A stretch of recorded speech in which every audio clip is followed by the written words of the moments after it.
నమస్తే, welcome to Telugu రాజ్యం. ఈరోజు మనతో పాటు ఉన్నారు సీనియర్ అనలిస్ట్ భరద్వాజ్ గారు. వారితో మాట్లాడేద్దాం. సార్ నమస్తే. నమస్తే సార్, తెలుగుదేశం అధ్యక్షులు, రాష్ట్ర అధ్యక్షులు పల్లా శ్రీనివాసరావు గారు ఒక జాతీయ మీడియా ఛానల్తో మాట్లాడుతూ ఈ కాక్రోచ్ జనతా పార్టీ ఒక ఉద్భవించటం కానీ దాని యొక్క రైజ్ కానీ ఇదంతా మన యువతలో పెరుగుతున్న ఆస్పిరేషన్స్కి తర్వాత అసహనానికి ఒక రిఫ్లెక్షన్.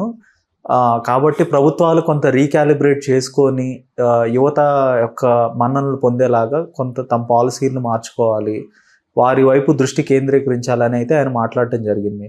అంటే మరోవైపు ఆర్ఎస్ఎస్ కానీ లేదంటే సంఘ పరివార సంస్థలు కానీ చెప్తుంది ఏంటంటే యాంటీ ఇండియా క్యాంపెయిన్ రన్ చేస్తున్నారు, దీని వెనకాల విదేశీ శక్తుల హస్తం ఉంది, ఇదొక యాంటీ నేషనల్ ప్రాపగాండా అని వాళ్ళైతే చెప్పడం జరుగుతుంది. అంటే ఈ రెండు అయితే పరస్పర విరుద్ధంగా ఉన్నాయి. ఈ టీడీపీ యొక్క వ్యాఖ్యలు కానీ ఆర్ఎస్ఎస్ వ్యాఖ్యలు కానీ ఎలా చూస్తారు? అంటే ఈ నెంబర్లో కూడా బంగ్లాదేశ్ వాళ్ళ సంఖ్య ఎక్కువ ఉంది, పాకిస్తాన్ వాళ్ళ సంఖ్య ఎక్కువ ఉంది అనే అభిప్రాయం కూడా వ్యక్తం చేశారుగా వాళ్ళు. అవును, సంఘ్ పరివారం నుంచి వచ్చిన మాటే అది. అంటే ముస్లిం పాపులేషను వీళ్ళందరూ కూడా ఈ దేశంలో ఉన్న రోహింగ్యాలు ఇలాంటి వాళ్ళు ఇలాంటి కొత్త పార్టీలు కొత్త వ్యవస్థలకి అవకాశం కల్పిస్తే తద్వారా తమకి రాజకీయ ఉనికి దొరికేస్తుంది అనేటువంటి కుట్రలో భాగంగా ఈ బొద్దింకల వైపు దూకుతున్నారు అని కూడా ఓ సిద్ధాంతం చేసి మాట్లాడేస్తున్నటువంటి సంఘ్ పరివార్తో అంటకాగే నాయకుల ప్రసంగాలు కూడా చూశాను నేను. సో ఇది ఒక ప్రమాదకరమైన ధోరణే, కానీ నిజానికి బొద్దింకల వలన ఈ దేశానికి ఏదో లాభం జరుగుతుందని నేనైతే అనుకోవడం లేదు. ఓకే, కానీ ఒక అంశాన్ని అయితే వాళ్ళు ఎజెండా మీదకు తీసుకొచ్చారు. ఇప్పుడు వాళ్ళని చూసి భయపడుతున్నారు. అంటే జనాలకి ఒక షాక్ ట్రీట్మెంట్ అవసరమైనటువంటి కొన్ని సందర్భాలు వస్తాయి. ఓకే, ఇలాంటి ఒక సందర్భం 60 దశకంలో వచ్చింది సమాజానికి.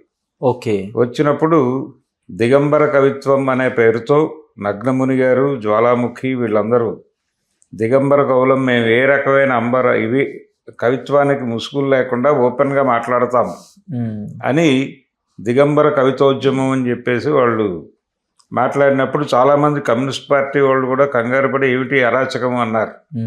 రాచమల్లు రామచంద్రారెడ్డి గారు లాంటి కమ్యూనిస్ట్ పార్టీ సెక్రటరీగా కూడా చేశాడు ఆయన. ఆ పెద్ద మనిషి కూడా వీళ్ళ మీద విరుచుకుపడ్డాడు, ఏమిటి దుర్మార్గం అని. అయితే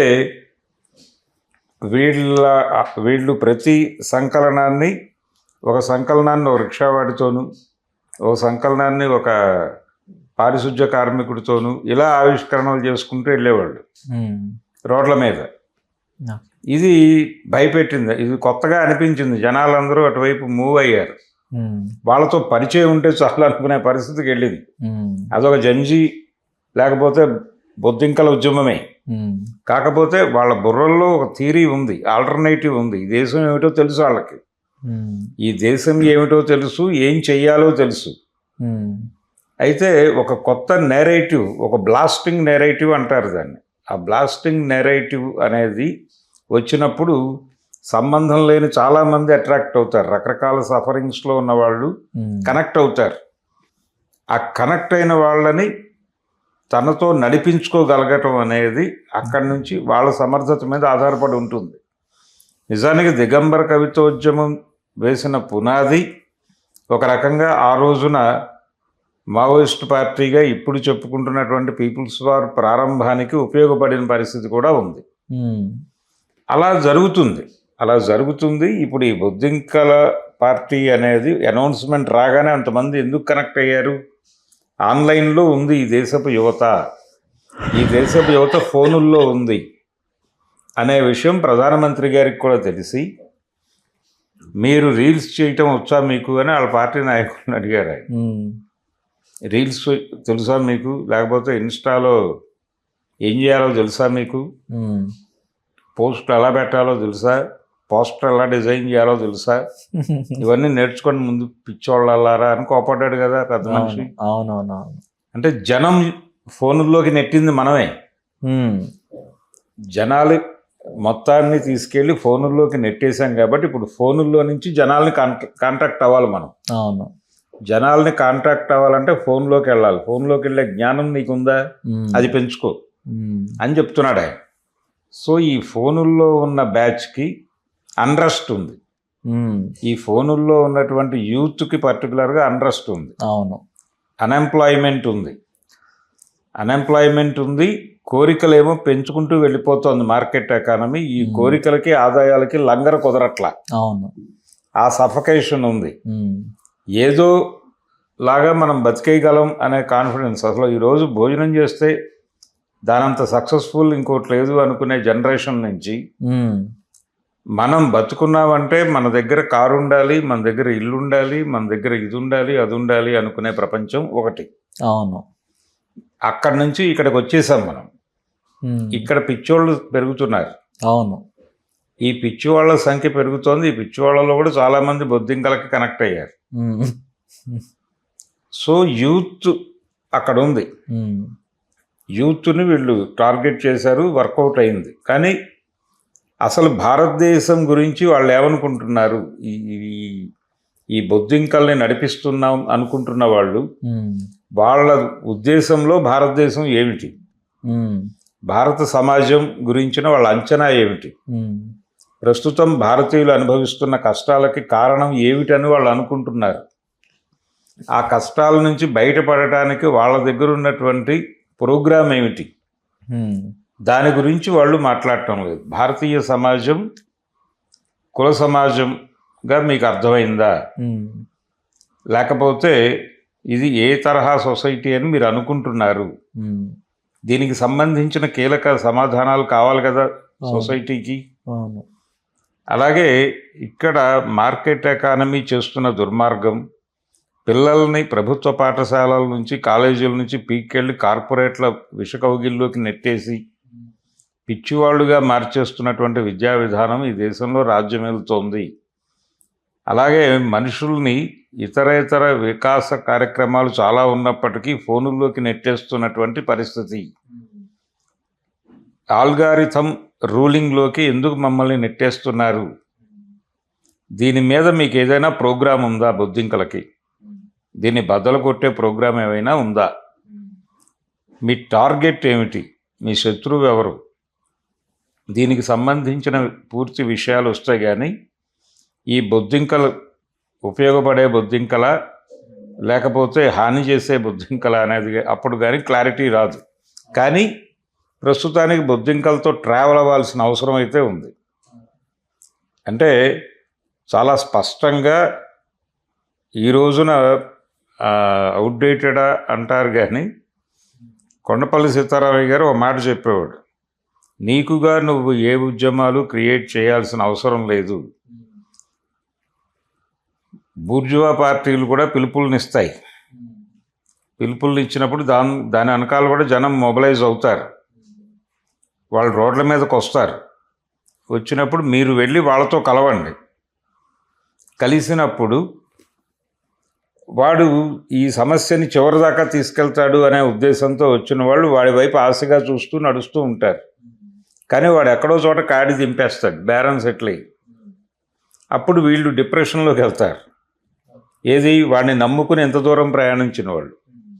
మీరు వీళ్ళతో ట్రావెల్ చేస్తుంటే మీకు అర్థమవుతుంది వీళ్ళు పాపం వాడిని నమ్ముకుని డీలా పడ్డారు అని. అక్కడ మీరు మొదలుపెట్టి ఇలా డీలా పడాల్సిన పరిస్థితి వస్తుందని మాకు ముందే తెలుసు, కానీ మీతో ట్రావెల్ అయ్యాం. యాక్చువల్గా మీరు ఎవరిని నమ్మకండి, ఎవరిని నమ్ముకున్నా ఇలా నట్టేట ముంచేవాళ్ళే. కాబట్టి మీ కాళ్ళ మీద మీరు నిలబడటానికి ఒక ప్రోగ్రాం ఉంది, ఆ ప్రోగ్రాంలోకి మీరు వస్తే మీకు మేము సహకరిస్తాము అని అక్కడి నుంచి నిర్మాణం చేయండి. ప్రాక్టీస్లో లేకుండా మీకు జనం రారు. జనం మిమ్మల్ని వినాలంటే మీరు ప్రాక్టీస్లో ఉండాలి. అంతే తప్ప విప్లవ పరిస్థితి వచ్చినప్పుడు మనం అప్పుడు ఎంటర్ అవుదాం ఇలాంటి పిచ్చి మాటలు కుదరవు. నువ్వు నిరంతరం ప్రాక్టీస్లో జనంతో ఉండాలి, ఏ సెక్షన్తోనైనా నువ్వు ఉండాలి. అక్కడ ఆ జెన్యూన్గా ఆ సమస్య పరిష్కారం కానప్పుడు మాత్రమే నువ్వు గొంతు విప్పాలి. ఇప్పి ఆల్టర్నేటివ్ చెప్పి అక్కడ వరకు నడిచిన కోర్ గ్రూప్ని నీతో నడిపించుకుని తీసుకెళ్ళు. ఇది ప్రోగ్రామ్ అని చెప్పాడు ఆయన. ఇది ప్రాపర్గా ఆచరణలోకి వెళ్ళలేదు, కానీ ఇదే ప్రోగ్రాం ఇప్పుడు కూడా. ఓకే.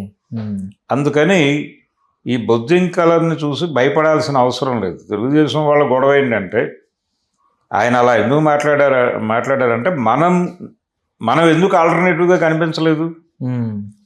ఇప్పుడు ప్రతి రాజకీయ పార్టీ కూడా ఉలికి పట్టడానికి కారణం ఈ బొద్దింకల ఊపు మనకెందుకు కనెక్ట్ కావట్లేదు. కాంగ్రెస్ పార్టీని ఎందుకు ఆల్టర్నేటివ్గా చూడట్లేదు వాళ్ళు. రాహుల్ గాంధీని ఎత్తాలి కదా. నిజానికి ఇక్కడ స్ట్రగుల్ ఉంటాయి. ఈ సఫర్ అవుతున్నటువంటి జనాలందరికీ రాహుల్ గాంధీ ఆల్టర్నేటివ్గా ఎందుకు కనిపించట్లేదు, బొద్దింకలే ఎందుకు ఆల్టర్నేటివ్గా కనిపిస్తున్నాయి. అంటే 2011లో అన్నా హజారే ఉద్యమం మొదలుపెట్టినప్పుడు కూడా బీజేపీ ఒక ఆల్టర్నేటివ్గా కనపడలేదు. అన్నా హజారే ఒక ఫ్రెష్ ఫేస్ లాగా వచ్చి ఆయన ఒక పెద్ద మూమెంట్ని అయితే తీసుకురాగలిగారు. అంటే రాజకీయ వాసనలు అంటకపోవటం అనేది ఒక ఇంటిగ్రిటీగా ఉంటుంది ఉద్యమాలకు అనేది ఒక అడ్వాంటేజ్ ఉంది వాళ్ళకి. ఈ అడ్వాంటేజ్ ఉంది కరెక్టే, కానీ నిన్ను నువ్వు పరిశీలించుకోవాలిగా. నీకు ఒక ఇప్పుడు తెలుగుదేశం పార్టీ నాయకుడు మాట్లాడిన దానిలో నాకు కనెక్ట్ అయిన టాపిక్ ఏంటంటే, మనం వీళ్ళకి ఎందుకు ఆల్టర్నేటివ్గా కనిపించలేదు అనే ఆత్మవిమర్శ కనీస మాత్రంగా అయినా ఉంది దానిలో. ఉండి మనం వీళ్ళని కనెక్ట్ చేసుకోవడానికి ఏం చేయాలి అనేది ఏదో ఒక అభిప్రాయం. ఏం చేసినా కనెక్ట్ కారు, అది వేరే గొడవ. వీళ్ళకి ఇప్పుడు కనెక్ట్ కాని వాళ్ళు ఎప్పటికీ కనెక్ట్ కారు. ఇది రూఢి. ఎందుకంటే మీ మోస విధానాల మీద వాళ్ళకు కొన్ని అభిప్రాయాలు ఉంటాయి కాబట్టి వాళ్ళు ఇప్పుడు తెలుగుదేశానికో లేకపోతే ఇంకో పార్టీకో కనెక్ట్ కారు. ఈ new ideology with new face అనేది కొన్ని సందర్భాల్లో వర్కౌట్ అవుతుంది. అది అన్నా హజారే అంటున్నారు, కానీ నిజానికి అన్నా హజారే కూడా ఆ రోజున ప్లాంటెడే. వారే సంఘ్ పరివారు వారే ప్లాన్ చేశారు. కాకపోతే ఇది అండర్ గ్రౌండ్ గొడవ. ఉపరితలంలో ఆయన ఇండిపెండెంట్ గానే నిలబడ్డాడు. నిలబడిన తర్వాత ఆయన మాట్లాడిన ప్రతి మాటకి సమాధానం వాళ్ళు చెప్పారు. అన్నా హజారే అంటున్నట్టుగా నిజంగానే ఈ దేశంలో నల్ల బకాసురులు ఎక్కువైపోయారు. ఈ నల్ల డబ్బు మొత్తం తీసుకెళ్లి స్విస్ బ్యాంకుల్లో దాస్తున్నారు. మేం అధికారంలోకి వస్తే పైసా కూడా తీసుకొచ్చి ఇక్కడ పెడతాము. మరుక్షణం ఇక్కడ ధరలు దారుణంగా పడిపోతాయి. 6 రూపాయలకి లీటర్ పెట్రోల్ ఇస్తాం, మీకు ఏమన్నా అభ్యంతరమా, మీరు బీజేపీని గెలిపించండి అని చెప్పారు కదా. జనాలందరూ కామోసు అనుకున్నారు కదా. కామోసు అనేటువంటి నేరేటివ్ని వాళ్ళు కల్పించడానికి ప్రాతిపదికని అన్నా హజారే క్రియేట్ చేశాడు. అందుకని ఈ బొద్దింకల ఉద్యమం మీద కూడా కొన్ని సందేహాలు ఉన్నాయి ప్రపంచానికి. ఎందుకంటే ఈ అభిజిత్ అనేటువంటి యువకుడు, అతనికి ఈ లింకులు ఉన్నాయి, ఆమ్ ఆద్మీ లింకులు ఉన్నాయి. అతను వీళ్ళతో సోషల్ మీడియా నెట్వర్క్లు ఆర్గనైజ్ చేయటం అనే ప్రోగ్రాంలో భాగంగా కలిసి ట్రావెల్ చేశాడు. కనుక సెన్సేషనలిజం అనేది ఒకటి ఉంటుంది. అలా సెన్సేషనలిజం ద్వారా జనాల్ని ఆకట్టుకోవటం అనేది జరుగుతుంది. కానీ ఆ వచ్చిన వాళ్ళని తనతో నడిపించుకోవడానికి తగినటువంటి పొలిటికల్ ప్రోగ్రామ్ కూడా ఉండాలి. ఉన్నప్పుడు అది నిలబడుతుంది. లేకపోతే పాల పొంగులాగా పొంగి అలా నీళ్లు అలా పాలు కిందకి కారి స్టవ్లు పాడవుతాయి, కింద నేల పాడవుతుంది. మళ్ళీ కడుక్కోవడానికి ఎవడో రావాలి. ఇది ప్రోగ్రామ్. అయితే దీన్ని ఎవరు క్యాప్చర్ చేస్తారు ఇప్పుడు ఈ బొద్దింకల దీన్ని అని చూస్తే ఈ ఏరియాలో యాక్టివ్గా ఉంది మళ్ళీ బీజేపీని కంపారిటివ్గా కాంగ్రెస్తో పోలిస్తాయి. ఎందుకంటే 2 లాభాలు పొందాడు మోడీ గారు. ఒకటి, యూత్ మొత్తం సోషల్ మీడియాలో ఉంది, మీరు అక్కడ తగులుకోండి వెళ్ళాలని అని చెప్పాడు. రెండోది, ఈ మూమెంట్ ఏదో రకంగా నిర్మాణంలోకి వస్తే, అంటే దీని వెనకాల చాలా స్పష్టంగా విదేశీ శక్తులు ఉన్నాయి. అంటే విదేశీ శక్తులు అంటే ఆయన ఉద్దేశంలో అమెరికా వాడో చైనా వాడో కాదు, పాకిస్తాన్ బంగ్లాదేశ్ల హస్తం ఉంది అనేది ఏదో మేరకు ఎస్టాబ్లిష్ చేస్తే మన ఓట్ కన్సాలిడేషన్ ప్రోగ్రామ్కి ఏదైనా ఉపయోగపడుతుందా. ఇది హిందూ వ్యతిరేక క్యాంపు అని చెప్పడం ద్వారా మనకు ఏదైనా లబ్ధి చేకూరుతుందా అనే లెక్కలు కూడా వేసుకుని మీరు ఇందాక చెప్పిన డైలాగులు చెప్తున్నారు. ఇది యాంటీ నేషనల్ కాదు, యాంటీ హిందూ అనే నేరేటివ్ కూడా కల్పించేస్తారు. వాళ్ళకి ఫండ్ చేసేది వీళ్ళే అయి ఉండొచ్చు కూడా. ఎందుకంటే అతని ఇంటికి పూర్తి సెక్యూరిటీ కల్పిస్తామని ఈరోజు ప్రకటన వచ్చింది. అభిజిత్ ఇంటికి పూర్తి స్థాయి భద్రతా ఏర్పాట్లు చేయబోతున్నాం అని చెప్పారు పోలీసు వారు. సో ఇదేదో జరుగుతుంది ఒక డ్రామా. ఆయన నెమ్మదిగా పొలిటికల్ ఏరియాలో ఒక ఆల్టర్నేటివ్గా ప్రొజెక్ట్ చేసి కాంగ్రెస్కి వెళ్లాల్సినటువంటి ప్రభుత్వ వ్యతిరేక వ్యవహారం, యూత్లో కనిపిస్తున్న ప్రభుత్వ వ్యతిరేక ధోరణుల్ని అది కాంగ్రెస్ వైపు కమ్యూనిస్ట్ పార్టీల వైపు డ్రైవ్ కాకుండా దాన్ని తాత్కాలికంగా ఒక చోట సేద తీరటానికి ఒక రిసార్ట్ లాంటిది ఏదో ఏర్పాటు చేయాలనే వ్యూహంలో భాగంగా ఈ బొద్దింకల కంపెనీని భారతీయ జనతా పార్టీయే ఫ్లోట్ చేస్తోందా అనే సందేహం కూడా ఉంది. పర్సనల్గా నేనైతే అది అనుకుంటున్నా. అంటే అంటే నాకు వాళ్ళ దగ్గర నుంచి క్లారిఫికేషన్స్ రావట్లా. అందుకని దీని వెనకాల అంటే వీళ్ళు సామాన్యులు కాదు.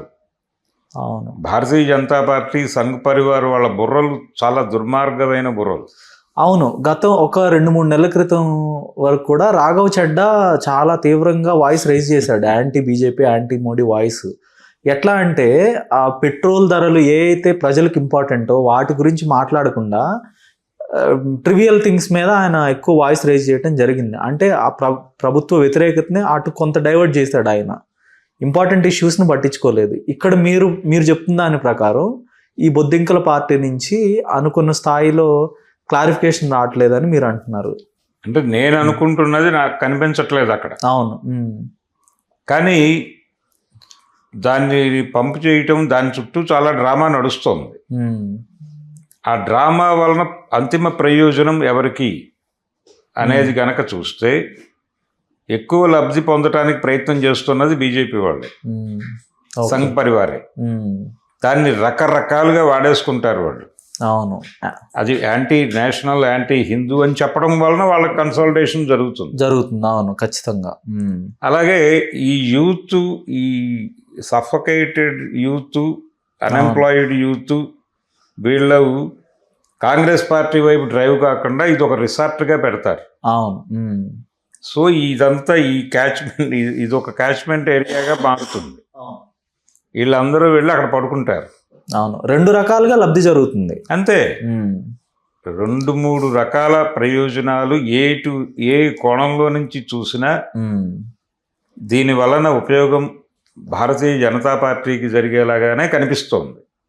ఏ కళ్ళజోడుతో చూసినా వాళ్ళే కనిపిస్తున్నారు. అందుకని వాళ్ళు మాత్రమే దీని గురించి ఎక్కువ మాట్లాడుతున్నారు. ఇప్పుడు తెలుగుదేశం నాయకుడు మాట్లాడింది కూడా నాకు ఆ సెన్స్లోనే అర్థమవుతుంది. తెలుగుదేశం పార్టీ కానీ వాళ్ళ నేతలు కానీ ఏది ట్రెండింగ్లో ఉంటే దాని గురించి వాళ్ళ ఒపీనియన్స్ చెప్తూ జనాల్లో నానాలి, మనం కూడా కాంట్రిబ్యూట్ చేయాలి ఆ వాదనకి. ఇప్పుడు అన్నా హజారే మాట్లాడిన రోజున చంద్రబాబు నాయుడు గారు చాలా స్పష్టంగా ఆయనే అన్నా హజారే అవతారం లాగా కనిపించాడు. అవును, అవతారం ఎత్తాడు. ఆయనలో కూడా కొంచెం ఎన్టీ రామారావు గారి లక్షణాలు ఉన్నాయి. వారు కూడా గెటప్ వేసి అలా కూర్చుని మాట్లాడటం లాంటి కార్యక్రమాలు కొన్ని చేశారు. చేసి అసలు మేం కదా ఈ దీని గురించి మొదట మాట్లాడింది, అసలు నేనే కదా అంటాడు ఆయన దేనికైనా. ఆ నేను అనే దాంతో ఆయన కొంత దాన్ని వాడుకునే ప్రయత్నం చేశాడు ఆ రోజున. అలా ఇప్పుడు ఇతని ప్రకటనలో కూడా ఆ ఆవేదన ఉంది. ఆవేదన ఎందుకు, వాళ్ళకు కొంత మార్జిన్ ఇస్తున్నట్టుగా అభినయం ఇది. మేము ఐడెంటిఫై చేసాం, బొద్దింకలారా మిమ్మల్ని ఐడెంటిఫై చేసాం, మీ గొడవని మేము అర్థం చేసుకోగలమని చెప్పి ఒక అప్పీల్ చేస్తున్నాం. మేము కూడా మీకు రిసార్ట్గా ఉపయోగపడగలవారమే, కాబట్టి మా వైపు కూడా చూడండి అని ఒక వినిపించని అప్పీల్ ఒకటి చేశాడు ఆయన. అవును. అలా ప్రతి రాజకీయ పార్టీ చేస్తోంది. కాంగ్రెస్ పార్టీ ఇప్పటి వరకు కాన్షియస్గా దీని మీద దృష్టి పెట్టినట్టుగా అనిపించటం లేదు. వాళ్ళు గమనిస్తున్నారు ఏంటి ఈ ఫ్లో ఏంటి అని. అవును. ఈ ఫ్లో ఎటు వెళ్తుంది. ఇప్పుడు కాంగ్రెస్ పార్టీ గందరగోళం ఏంటంటే వాళ్ళు ప్రతి స్టేట్లోనూ తీసుకున్న ప్రతి స్టెప్ ఏమవుతుందో తెలియట్లేదు వాళ్ళకి. డిఎంకేని వదిలేసి విజయ్ని తగులుకోవడం వలన ఏం జరుగుతుందో తెలియదు. అదొక గందరగోళం. తృణమూల్ కాంగ్రెస్ని తిట్టి బీజేపీని గెలిపించామా మనమే అనే గొడవ ఉంది అక్కడ. అవును. ఎక్కడ బెంగాల్ కాంగ్రెస్ పార్టీ నాయకత్వంలో ఆ గొడవ మొదలైంది. అలా ప్రతి చోట కేరళలో సతీషన్ని కూర్చోబెట్టినప్పటికీ దానికి ముందు జరిగిన డ్రామా వలన గాయపడినటువంటి హృదయాలు ఎలా హీల్ అవ్వాలో తెలియట్లేదు.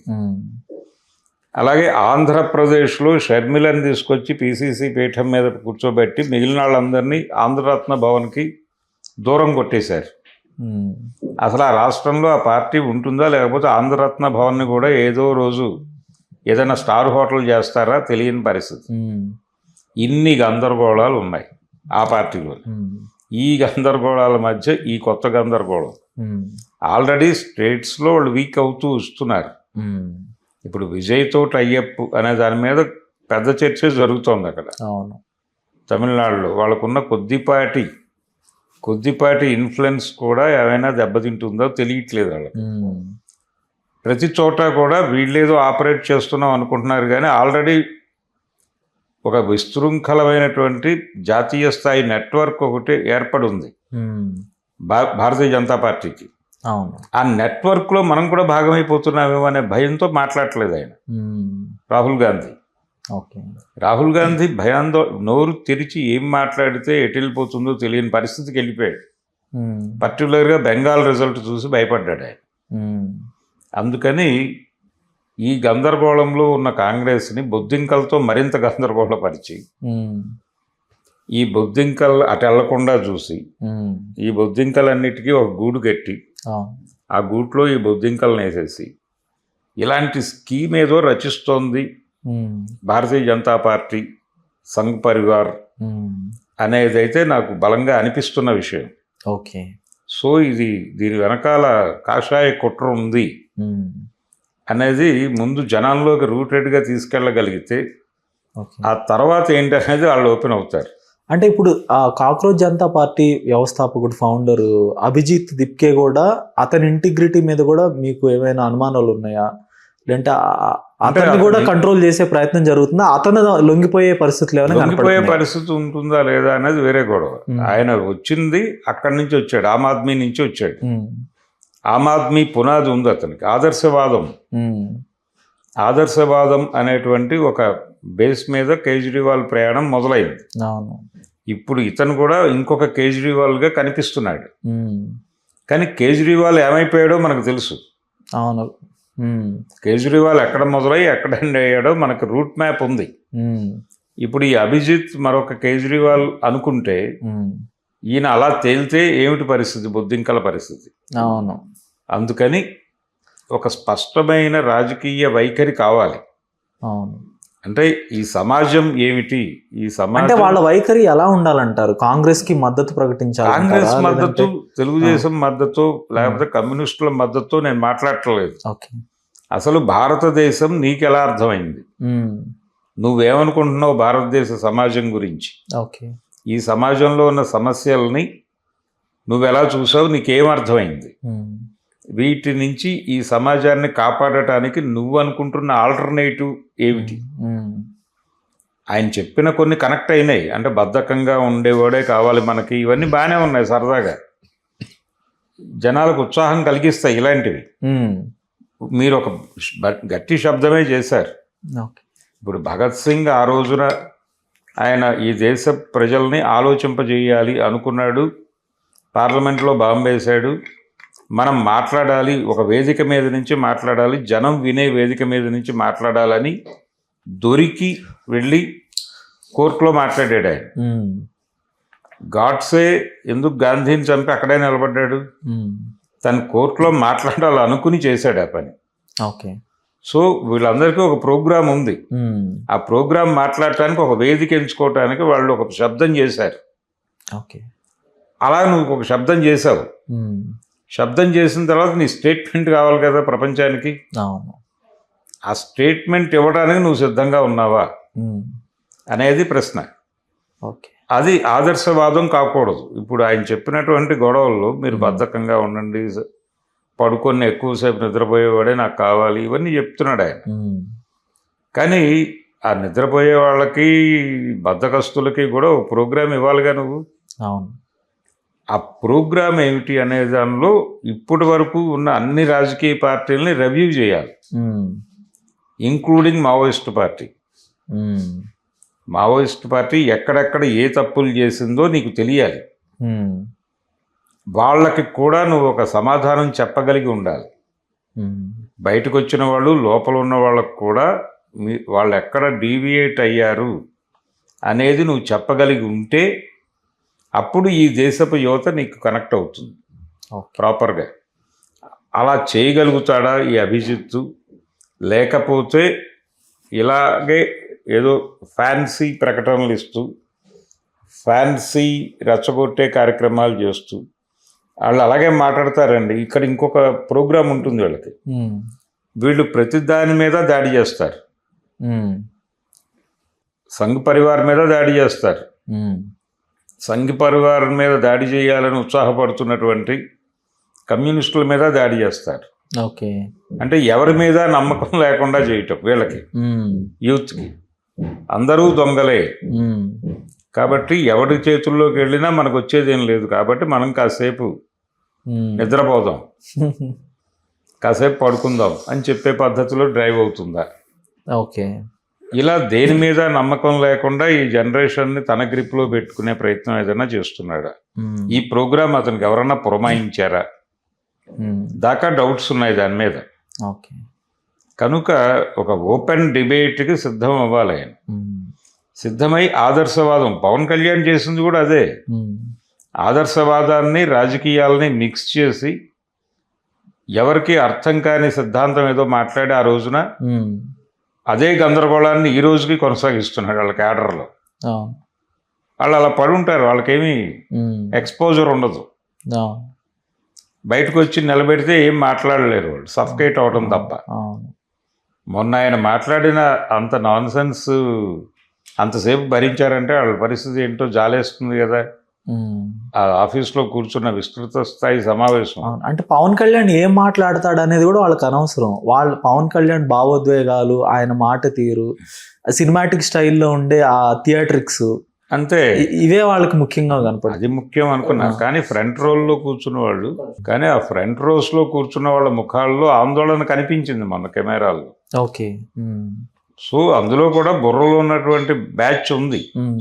వాళ్ళు సఫకేట్ అవుతున్నారు, ఏమిటి గొడవ, ఈ నాన్ సెన్స్ ఏమిటి అనేది ఆలోచిస్తున్న బుర్రలు ఉన్నాయి జనసేనలో కూడా, మనకు కనిపించింది ఆ రోజు. సో ఇది బొద్దింకల వ్యవహారం. తెలుగుదేశం పార్టీ మాత్రమే కాదు, ప్రతి ఒక్క పార్టీ దాన్ని గమనిస్తోంది. ఇది మనకి ప్రమాదమా లేకపోతే దీని నుంచి మనం ఏదైనా లబ్ధి పొందొచ్చా అనుకుంటున్నారు. ఇప్పుడు చంద్రబాబు నాయుడు గారు ఏం చెప్తున్నారంటే, మనం మహానాడు జూమ్లో నడపడమే ఒక జంజీ ప్రోగ్రాం. సో మనం యూత్ కనెక్ట్, ఫోన్లో కనెక్ట్ అవుతాం కదా. ఇప్పుడు ఫోనే సర్వం అని చెప్పాడుగా మోడీ గారు. అందుకని మనం కూడా మహానాడు ఫోన్లో పెడుతున్నాం ఇప్పుడు. సో ఫోన్ నుంచి ప్రపంచాన్ని కనెక్ట్ చేసుకుంటే బొద్దింకలు మన దొడ్లోనే ఉంటాయి అనేది ఆయన గొడవ. ఓకే. అదే మాట్లాడుతున్నాడు ఇతను కూడా. మేము బొద్దింకల్ని కంట్రోల్లోకి తీసుకోగలం అనే కాన్ఫిడెన్స్తోనే వాళ్ళ అధ్యక్షుడు మాట్లాడాడు. ధన్యవాదాలు sir. Thank you. Hello, Telugu రాజ్యం ఛానల్ చూస్తున్నారా? సామాజిక, రాజకీయ, జీవన చిత్రణే తెలుగు రాజ్యం. అతిశయోక్తులు, అసత్యాలు ఉండవు. రాజకీయ కోణం కాదు, ప్రజా కోణమే కొలబద్ద. తెలుగు రాజ్యం వీక్షణ మీ ఉత్తమ అభిరుచికి నిదర్శనం.